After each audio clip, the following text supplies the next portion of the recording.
the reason we chose to go out on our own, we all have a lot of reasons, but a lot of the reasons are centered around wanting to either do a job the way we want to do it, peace, flexibility. And when we sort of step back into the role of, I'll just take this client, we all know headache clients. And it's not necessarily a headache because they are a headache. It's just misalignment.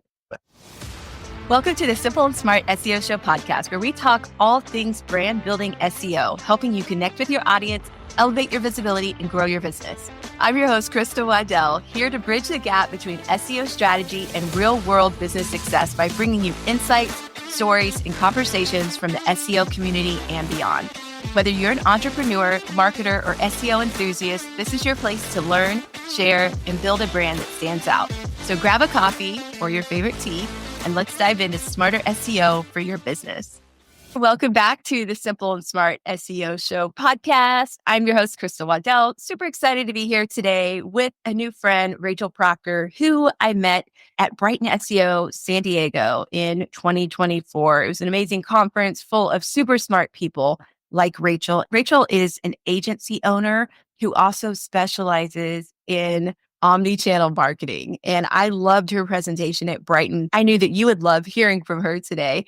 Raycheal, thank you so much for joining us on the Simple and Smart SEO Show podcast. Yes, absolutely. Thank you for having me. I enjoyed meeting you as well. And I'm glad that the speech that I presented at Brighton resonated with you. It was fantastic. And to hear somebody talking about omni-channel strategies and just how things are interconnected, anytime I hear someone mention that, just the interconnectedness of it all versus SEO is this thing over here in a silo, I'm like immediately attracted to that. So yeah, tell us all about how you started your agency and your background in SEO.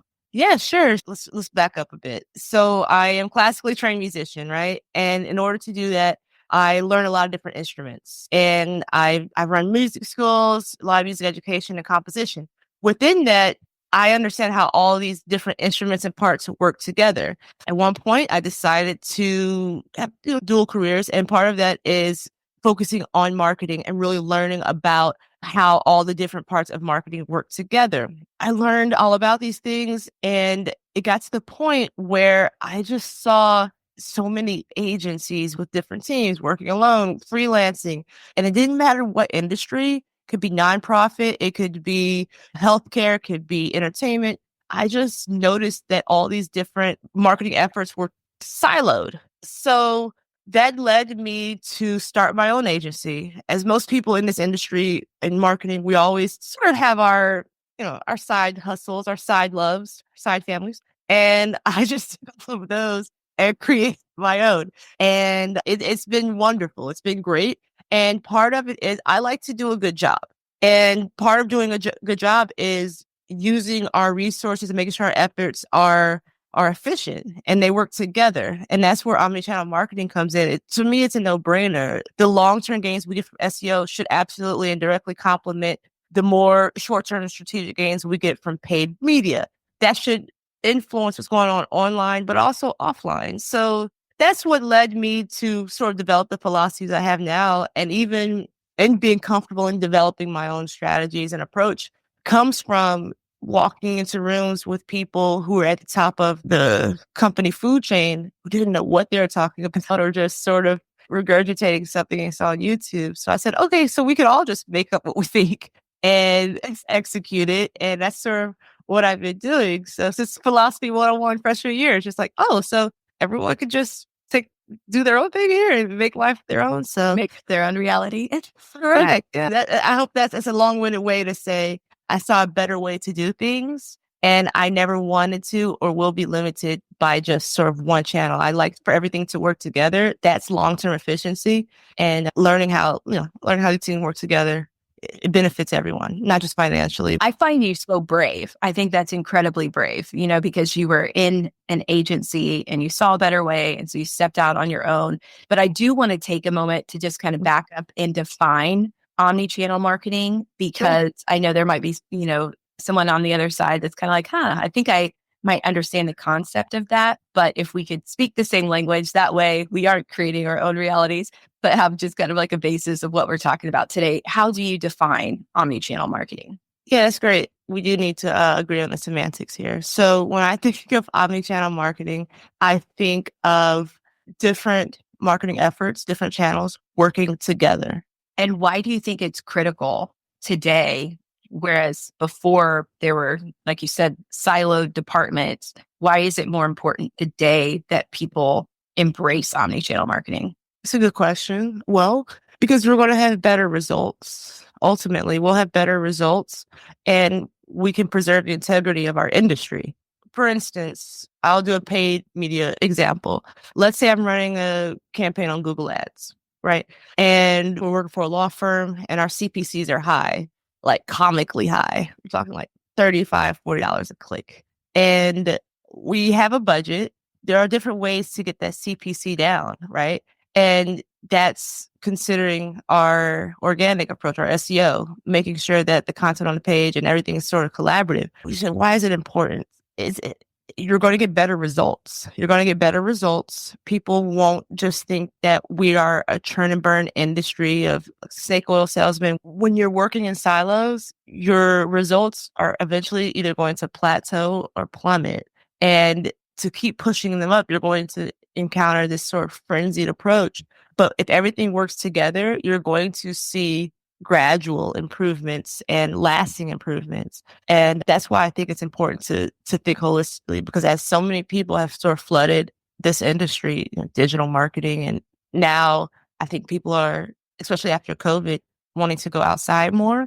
So now the traditional marketers who didn't embrace digital, they have a wealth of knowledge too. But I think all of this helps preserve the integrity of our industry, just making sure that everything works together, because we have the data, we have the expertise and the know-how. We need to just implement it and be more complementary. What you're talking about is just this idea of everybody working together to build a brand. And from a very small scale, I have something I think it's going to illustrate this concept here, because I am a blog manager for one of my clients. And since we started taking her content from YouTube and repurposing it on her website in the form of a blog with a video embed, a lot of the searches that come from the text-based searches online have resulted in them being able to retarget those blog page clicks, right? So her CPC, and actually it's more like her CPAs, like her not the cost per click, but the actual cost per acquisition of a client has been reduced anywhere between 30 to 70%. Wow. I've talked about this before in other podcasts. I don't always know like the terminology, like CPC, CPA, I don't always know what those acronyms necessarily represent, but I understand the concept of why they work or how they work.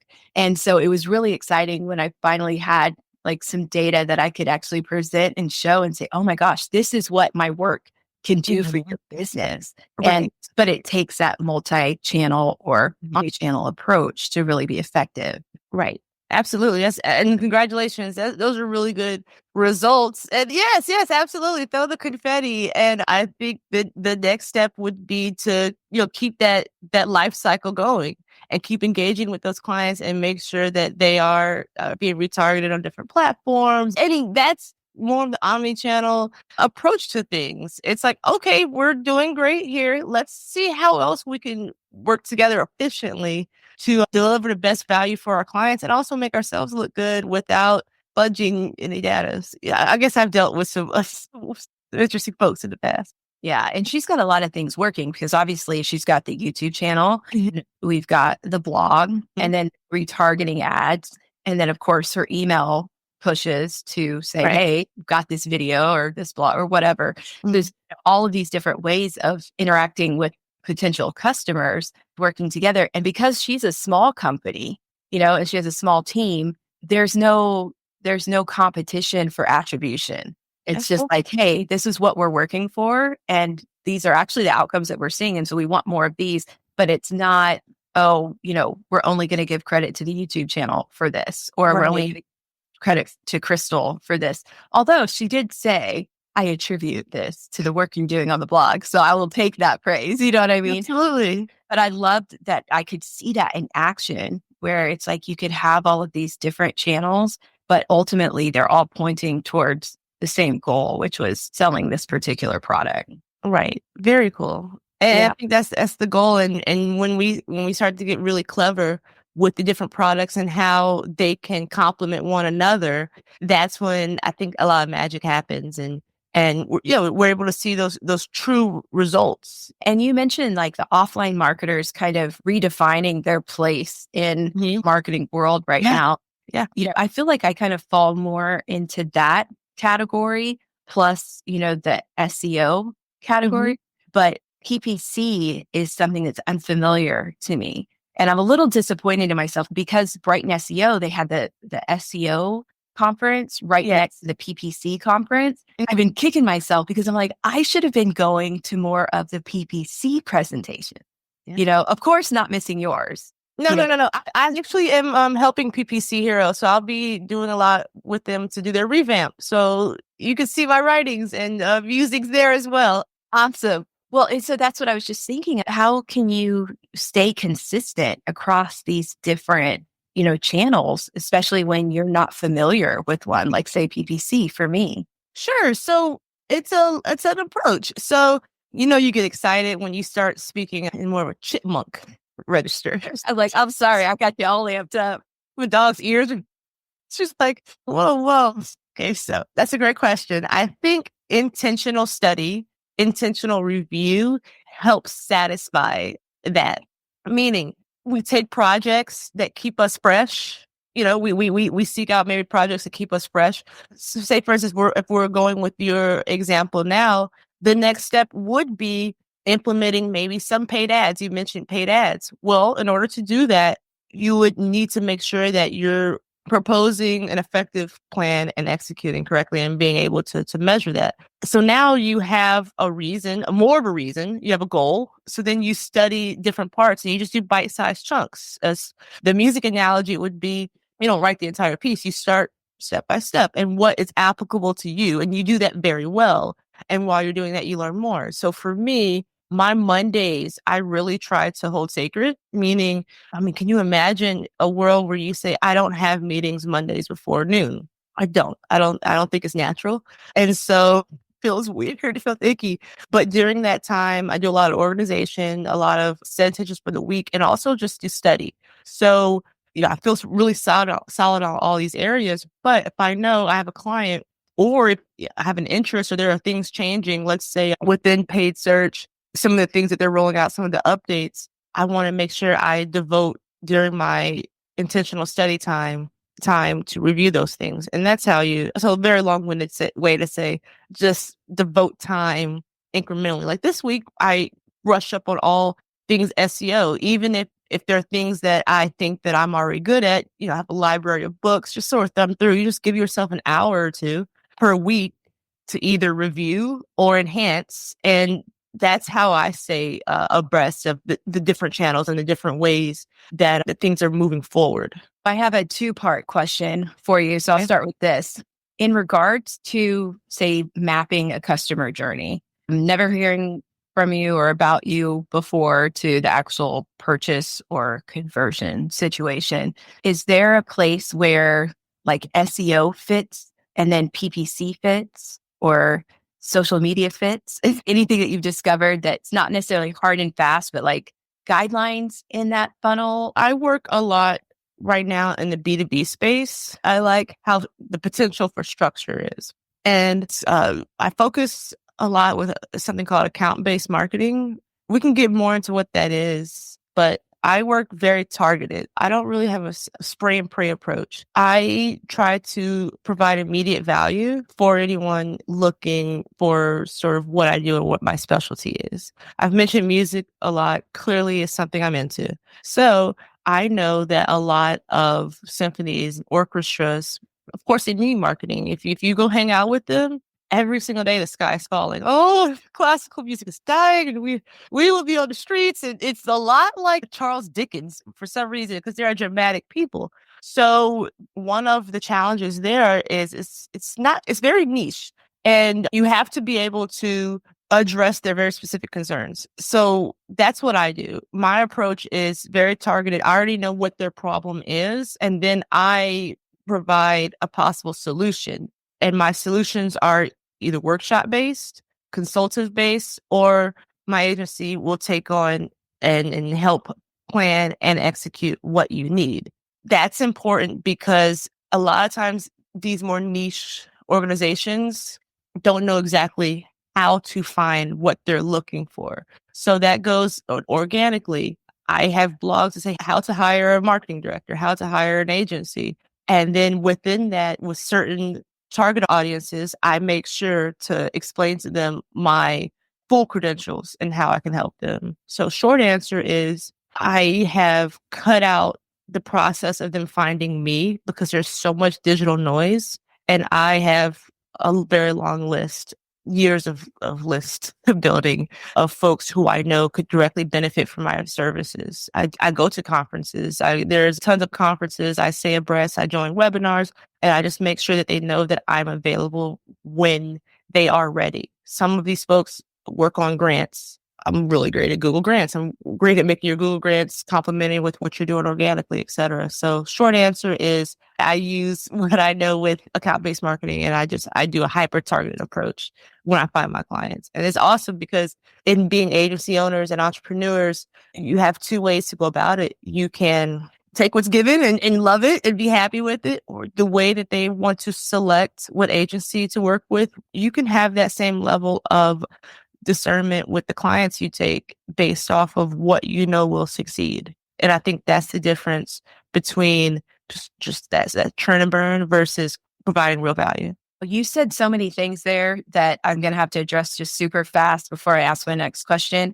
Number one, the fact that you said joining webinars as, kind of a marketing strategy and staying top of mind. I'm like, that's the first time someone has dropped that little nugget as opportunity for branding, because we're like, how do you stay visible? How do you increase your visibility online? Getting in front of the people who make decisions about the services that you provide is super smart. So I love that one. I love the, attending conferences and then determining who your right fit clients are. Because initially as entrepreneurs, so many times it's like any business is good business, right? Until it's not. I feel like you've just given us all permission to really sit down and define who's the client that I can work with that's going to be the most mutually beneficial relationship. So I love how you said that, not just take what you can get, is position yourself for what you want. Well, there's all different ways to make money, right? You could rake leaves, you could do all these different things to make money. But the reason we chose to go out on our own, we all have a lot of reasons, but a lot of the reasons are centered around wanting to either do a job the way we want to do it, peace, flexibility. And when we sort of step back into the role of, I'll just take this client, we all know headache clients. And it's not necessarily a headache because they are a headache. It's just misalignment. And so, yeah, do what you have to do. And I give everyone also permission to, quote, do what you want to do. I encourage a family member to just get a job at Home Depot. She was always there. And so now she leads workshops there, and it brings her a lot of joy, more so than her full-time job. She makes sure that young women and young people are comfortable doing easy household repairs. And although, you could turn your nose up at that, but ultimately doing something you love in a way that brings you joy and profit is a win. And also when you are attending these conferences, you have a Cricut? I know you do. I used to have a Silhouette, but I have a Glowforge. Okay, Miss Fancy. Unlimited mixed marketing. When I'm on these webinars, I have on my hoodie, I have on a sweatshirt, I have nice embroidered things. It's passive branding. So it looks nice, right? There's an entrepreneur run group. Why would I wear Nike when I have my own branding? And it's just an easier conversation starter, things like that. So now it's fun when we start thinking about marketing in a way that is more passive and organic versus shoving your business card in someone's hand and people getting paper cuts, his hands are dry. I love that. And it's just natural. It's natural. It's yours. I remember before the conference in San Diego, when we were at Brighton, I had actually gotten a Nike t-shirt because I love Deion Sanders and his son at Colorado. I think it's just fun to watch. And I'm like, oh, it's going to go to Dallas. I don't know. I wanted to get, simple and smart SEO put on the back of it, because the front of it says, I ain't hard to find. Right. Is kind of a play on SEO. So I thought that was really fun. So those t-shirts are so hard to find. I will tell you that. I feel like Deion Sanders is a great embodiment of the Omni-Channel approach. Like, you can't tell the man what he can and cannot do. And yeah, I think I love reading his stories and watching like all the documentaries on Deion Sanders in prime time. He's one of the people I look at as an example of there's really no limit to how all this can work together. It does work together. Such a great illustration. I thank you for that. I'm going to have to look at it through that mindset next time I'm thinking about Deion Sanders or see anything about him online. So back to like the Omni-Channel with SEO and PPC. Yeah. So just like a very kind of tactical question, when you are trying to transition your SEO knowledge to PPC, is it good to look at like an SEO tool that says, okay, the cost per click on this particular keyword is low? Are those good keywords to target in PPC? Are you looking at it from the same perspective as low competition, low cost? And even though you're targeting it on a blog post or something with your SEO, that you should also target it in your PPC campaigns? Okay. So I get quite aggressive in this question. So and I go to one of my favorite case studies. I was living in Houston and learned about retirement homes. And I say learned about, I didn't really understand. I knew retirement homes were something kind of tucked away. I didn't even know they're an option for me. I'm the eldest daughter. So I thought other folks were coming with me, but they could go retirement home. Oh, okay. I was just like, what are you talking about? We can live in a retirement home before we're of retirement age. But okay, I'm following. 55, I checked it out because I mean, that's an ideal lifestyle for me at 35. I was like, so wait a minute, I could just live on some type of dormitory where like hypoallergenic dogs are allowed. And yeah, 3 meals a day. So there's activity, there's planned activities, there's a sense of community, but also like there's someone who comes in and checks my vitals. Like everything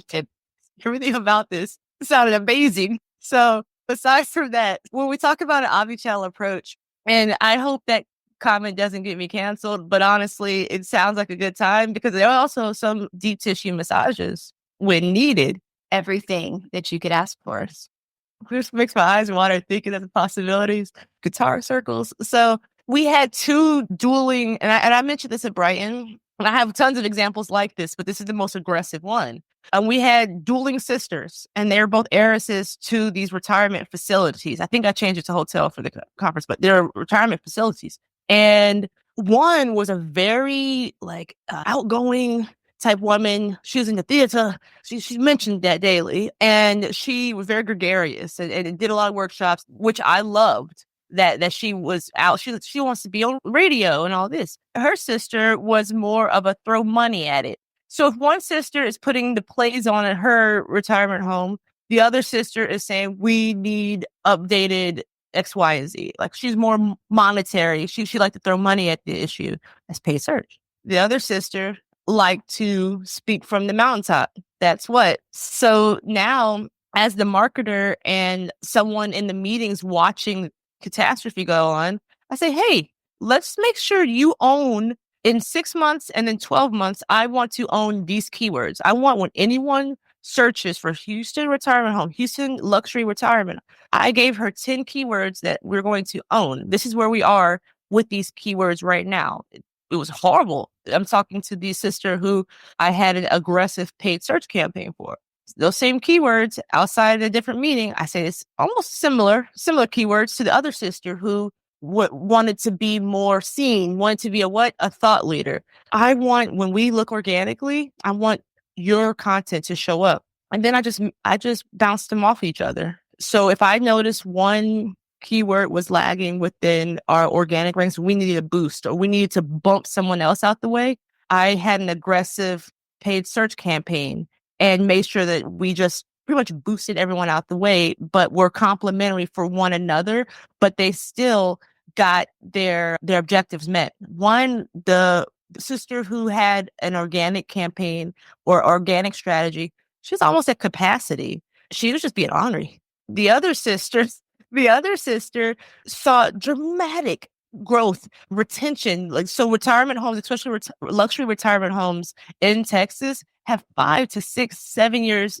buying cycles. There's a long wait list. There's a lot of things going on. So we also look at more of the omni-channel approach, meaning I am now making sure I'm listening to sales calls. I'm making sure that once I provide you these leads, your sales team knows what to do with them. Your sales team knows what questions to ask and what qualifies somebody. So now we're taking what is a siloed approach and we're making sure that all of our touch points are strong and moving towards the right direction. I keep mentioning music. I play a lot of jazz. There's saxophones everywhere in this room.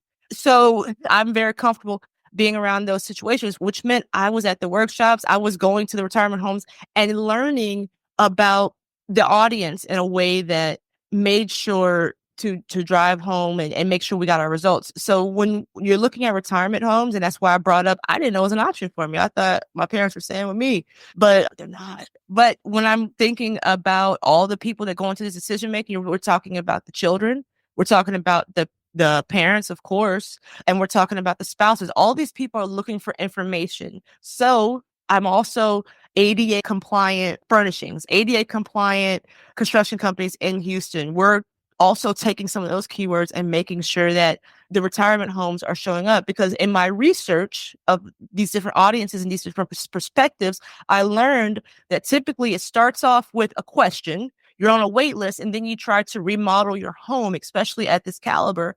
And all the information I wanted to be coming from our retirement homes. And eventually, that's how we were able to build and take over those keywords so quickly in a localized and then nationalized sense. I went after some of the big national brands like Place for Mom, et cetera, and saw tremendous results there. That is an amazing story, an amazing case study to share. And I'm even going back to that point where you said you were listening to sales calls. It's just another example of how you're breaking down those silos, because so many times, even with SEOs, or especially with agency SEOs, I've heard it said so many times that, like, okay, my responsibility stops with the traffic, or maybe there's an incentive where my responsibility stops at the click. You know, it's like my job is only to XYZ. And I get it. There's different jobs that need to be done on the way to meeting a goal or achieving an objective. But I've never understood how somebody could feel that way without understanding like the quality of the click or the needs of the people clicking. And then that reciprocal information back from a salesperson to Correct. say, you sent me a qualified lead, or I need people more like this or not like that. And so your illustration was perfect because you're understanding that full sales cycle and that full sales process as a marketer. Correct. And what you can also do to help build that organic content, you have your content right there. When you listen to these sales calls and you start noticing trends, you start noticing seasonal trends with the type of questions people are asking, the type of healthcare concerns. And that should inform along with the data, because data drives decisions. That should help inform everything you do. So when you are doing this and building these strategies, is it just you disseminating the information, or do you have any tools or platforms that have helped manage some of this data? Oh, yeah. It's also old school and scrappy. That's what some of my colleagues have described. So I use the big ones. I use SEMrush helps. I use Google Ads. I look at their analytics. Moz. I still like Spot, but I'm thinking what else? I've been doing this for so long. Those are the big ones. Other platforms come and go, but when I get too into the third party platforms, it gets a little wonky. Plus, I'm at a strategic level right now, so I'm not so in the weeds like I used to be. And when I do get in the weeds, I still fall back to those tried and true platforms. HubSpot is one too when I'm thinking of just the whole client cycle and organization. So that's a good question. And I don't have a super sexy answer. Unless I'm sponsored, then my answers will be more pointed. I love that differentiation between, strategy and executing tactics. A lot of the people who listen to this podcast, they're entrepreneurs. They may be trying to get started in SEO as a business or just doing SEO for their own small business. How can they, with limited budgets, effectively implement some of this omni-channel marketing that we're talking about? Yeah, I think thinking is free for now. So I think when you have your plan, think of how everything can work together. Think about the ways that when you do spend money, you can be the most efficient, have short-term and long-term goals. So when an entrepreneur is looking at ways to be most efficient, short-term, long-term goals. Think of how things can work together, and also think about what comes most natural to you. You have to know who you are and what comes natural to you, and then focus on that and build on those skills. Is something else that I would say is find what's working and what's working in maybe in different areas and try to bring that together, or just call me and we can work together to see how you can pivot what you're already doing and what audiences you already are a part of. I had a meeting last night with a group that I'm in, and someone suggested, well, we'll just emulate what we see so and so doing, which is a bad idea because, first off, you only see what they allow you to see. Secondly, they may have different goals than you. So, having those conversations with yourself and then someone maybe you trust as an advisor would be how I go about that. And always be learning, but make sure that you're absorbing and applying and not just sort of trying to regurgitate things. I know that our time is running out here, so I'm like, okay, how can I prioritize this? What about just thinking through like how to repurpose content? Sure. Like, how do you even think through like where should I repurpose this content? It's a really good question. Yeah, where should I repurpose this content and how? Well, are you only sticking online or offline would be one thing. And I think when we repurpose, we take a whole and we break it off into smaller chunks and just different formats, really. So just your example was you had a YouTube video, you took the transcript, sure you optimize and create a blog. So that's one way to do it. But also in our emails, we can have different quotes and things like that. That's a really good question. I would say with the repurposing, make sure it's a part of your overall plan. And when you do create content, especially in a digital way, just use it at least maybe 2 or 3 times in different channels as you see fit. And don't be afraid to, when you are repurposing, create something totally new. When you're repurposing, I feel like it has to go with your marketing plan. And then you take that content and you look at it from as many different angles as possible and as different audiences. And similar to what you do, you also have the podcast. You also can have email chains. You also can have different ebooks. You can have different workshops. There's different things that you can do to provide that value. And what about with like all the changes that are happening with Google updates, Search GPT coming out as an actual alternative to Google search? How does an omni-channel strategy respond to those kind of algorithm changes or market shifts? Well, keeping with our sports analogies, what did Primetime do? He went in a lot of different directions and did everything he wanted to do. And I guess we could go with some great defensive players or MJ, you pivot up and down the court. So if you see things are shifting in a different direction, you don't just keep running, you pivot and you get comfortable with pivoting. You practice pivoting. You practice sleeping on different plans and waking up and thinking about what different perspective I can take here. And I think another practice would be practicing a level of detachment from what you think something should be doing and look around and be ready to adjust when needed, but also be confident and grounded enough in what you want to do to say, no, we're going on this course. And that comes with experience. And that comes with having a sound foundation with your marketing. I love that belief in yourself element to that. And what would you say to those that have heard the advice of like, okay, learn one platform, get really good at that one platform and just do that platform before you move on to other ones? Like, if there's that level of overwhelm, like, I don't understand all of these different channels, what's your advice to that overwhelmed business owner? Well, you have to be honest with who you are. So if you want to learn one channel that could be acquired or could no longer work or could drastically change everything, if you are comfortable with putting all of your everything in that one channel, your livelihood, someone who looks like you, who you feed, if you're comfortable with putting all of that into one channel, go for it.